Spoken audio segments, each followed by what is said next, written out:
Hi there, everybody. Welcome back to the channel and Happy New Year. Wishing everybody abundance, tons of it, financially, health wise, happiness wise, you name it.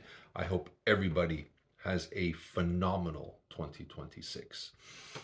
As my title suggests, this is not going to be a regular review of a movie or music CD in my collection.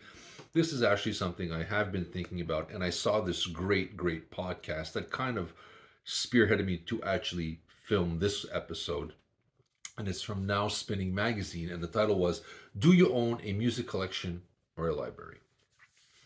As you can see in the back, this is one of my many shelving units of my. I have movies and also have in another room CDs. And I have been collecting these things for as far back. I'm going to say 40 years now.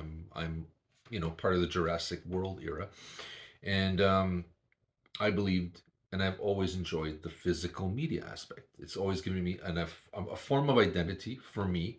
I've always saw myself a person who goes into a music store or a movie place at the time and look for stuff and buy it and collect stuff that I've enjoyed or it's touched me or moved me, stuff that just, took me away from life's problems, had discussions with people about artists or movies. It's a form of identity. So on Now Spinning Magazine, they kind of said collection has been giving a kind of a bad term. It's kind of people see it as somebody's hoarding something or just collecting stuff on a shelf. When it's much more than that. It's always been, I think, a form of identity, ownership, community. There's other people out there who do the same thing, and we all respect each other and acknowledge each other and support us and say, hey man, great shelving unit, great this. I love the collection you have.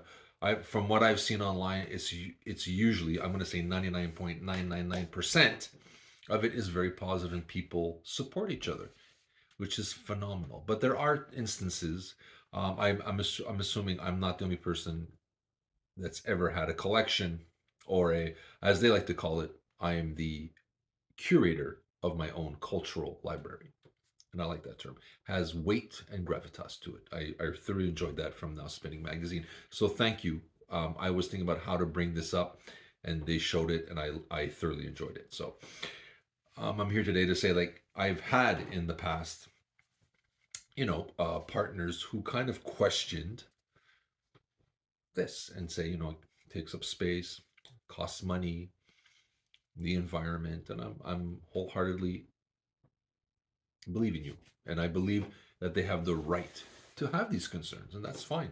And how many times have you? I know I in the past have snuck in a couple of extra movies when I said I'll be only bought one this week when there's three or four in my backpack, or a couple of extra CDs, and I've hid them on the shelves and started playing them a few weeks later, and they go, "Is that new?" And I'm like, "No, no, no. I've had this for years." I think a lot of us have done it over the years, and I like this new term because I don't think it's just stuff on a shelf. This is the soundtracks and the movies of my life. And I think for me, it's important. It's also a form of I can control what I have, what I watch, when I watch it. In this chaotic world of that with AI and all this, we're not going to have any control anymore. At one point, we're going to just every day is you hope for the best. These are certain things that I believe I have control. I can put them in numerical order, alphabetical order, the year of release. I have some sort of semblance of control of something. Because life, sometimes you have no control. Some things will happen that you have no control over. It's unfortunate, but that is part of life. As for calling it that I'm the curator of my own cultural library, will probably may even stir people going, are you okay? Are you, on some sort of medication or taking something you shouldn't? And that's okay. It leads to communication, it leads to a conversation, and I'm okay with it, as opposed to just saying it's stuff on a shelf. So I really like that idea. I'd like to know what you think about it. What do you call your collection? I like this idea of calling it I am the self curator of my own cultural library. I really like the sound of it. It has, I think people will be asking questions if they come over. And I like that idea. And I think it has a little bit, like I said, a little bit more weight or gravitas to it. Let me know what you think. Have you had these experiences? Have people said, "What is that? Why bother?" Have you snuck stuff into your house and to fool your better half, like I have a couple of times in the past?